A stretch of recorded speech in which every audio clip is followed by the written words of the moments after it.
We are headed out to the Globe Theater again today. My camera looks like it's really foggy for some reason. I'll try and fix that later. But anyway, we're going out to get a tour of the Globe Theater before seeing the play King Richard II. It should be a pretty fun day. I won't be able to film any of the play, obviously. Don't know if I'll be able to film parts of the tour or not. We'll find out. Either way, it's really nice to be back at the Globe. Oh. Hey guys, I have the lovely Globe Theater behind me once again. I know we've been here before in previous videos, but I just went on a tour of the exhibition and now I have some fun facts for you. So firstly, the Globe seats approximately 1,600 people, which is less than it seated in Shakespeare's time, but this Globe Theater you see behind me is actually younger than I am. It was finished and opened in 1997. Which is like, okay, kind of sad that it's not like this super old structure that's been around forever, but it makes sense because let me tell you what happened to the old structure. In 1613, it burnt to the ground. And they kind of burned it to the ground on accident. They had a show and they were like, you know what, we love special effects, we're gonna fire a cannon inside of the building that has thatched roof and is made of wood. So that was a really brilliant idea, and you know how that turned out. Well, then in 1614 they wanted their theater back and they rebuilt it and they had their theater again. But then I guess something happened with the aristocracy and they took over and there was a war and a bunch of messy stuff, and the really rich people and the nobles never really liked the theater. It was like a dirty place, and so they all came over and were like, no more theaters. They closed all the theaters, the building became derelict, and then they tore it down in 1642 and there was no longer a Globe Theater. And there's a bridge over there if you can see it. It's like in the background maybe, I don't know. It's like green and yellow. I don't know if I got it in that shot at all, but it's there. And basically at the very end of that bridge is where the original Globe Theater was. It's only several yards from this spot. And this guy, Sam Wenneker, I think was his last name? Wenneker? I don't... Yeah, the sign's over there. Sam Wenneker, I don't know, something like that, whatever. That was this dude. I have a picture of his name, you'll see it later. I don't know how to pronounce it, is my problem right now. But he was really sad in the early 1900s that we didn't have the original Globe Theater, and he was like, let's rebuild it. And he campaigned for it for a long time, and finally other people thought it was a good idea too. And so they rebuilt the Globe. But the cool thing that makes this Globe really nice, even though it's super young, is that they built it to the best of their ability in the same fashion and with the same, like, what's the word? Materials, words right now. And with the same materials as their best guess would have been in Shakespeare's day. And they built it like the same views and stuff. It looks the same inside and outside as it most likely would have when Shakespeare performed here, got his plays performed here. So that's pretty neat, and that's a little bit of history about this. However, the thatched roof is still technically a problem for fires, so what they did was they added a sprinkler system on top. I think you can see the little spokes of the sprinklers right there. If anything, I have views of them I'll show you later. So I'll show you a bunch of views of the inside of the Globe, because I took a tour and exhibition of it, and this is just fun facts to kind of go along with that. Yay! I love theater.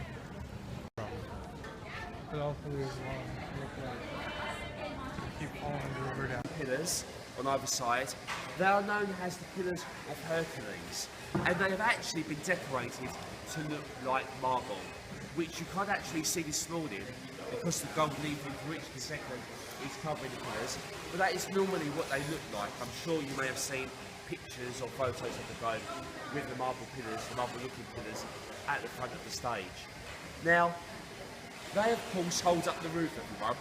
And underneath the roof, just kind of bit close so you can see, we have our painted ceiling. That is known as the heavens. And as you can see, it has been decorated with the signs of the zodiac. The Elizabethans, like a lot of us today, were very influenced by the movement of the stars and the planets, the sun and the moon, and they wanted to show that on their theatre ceiling plates. And in the middle of the heavens, in that square where the sun is, there was a trapdoor. So that would have been used in the original Globe, and sometimes is used by us today to lower down characters who might be gods or goddesses or spirits. In the play Cymbeline, there is a stage direction where the god Jupiter descends from heaven upon an eagle with a rod of lightning in his hand. Stage itself, that represents the earth, and that is where the comedy and the history and the tragedy of man unfolds underneath the heavens. And in the middle of the stage, in the middle of the earth folk, it's clockwise see today, but there is another trapdoor which goes down to hell. So we do have on the stage heaven, earth and hell, guys. So hell, of course, is the area underneath the stage, and that would have been used as an exit or entrance for devils and witches and evil spirits and so on. In the play Macbeth, Macbeth actually sees 3 ghosts disappear from the stage, and he actually says the line in the play, "Why sinks that cauldron?" So that's maybe a reference to the original cauldron, the pot, in the early productions of Macbeth, sinking below, down into hell.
Currently inside the exhibition area inside Shakespeare's Globe Theatre. I'll show you around a little bit. You may well have seen it, but let me just show you a picture for those who haven't. It's a very nice, very cosy, very atmospheric place to see a play. If you ever get a chance to come back and go in there, I really do recommend it. And we use the playhouse for other plays from Shakespeare's time, not just by Shakespeare, but by other writers like Christopher Marlowe, John Ford and so on.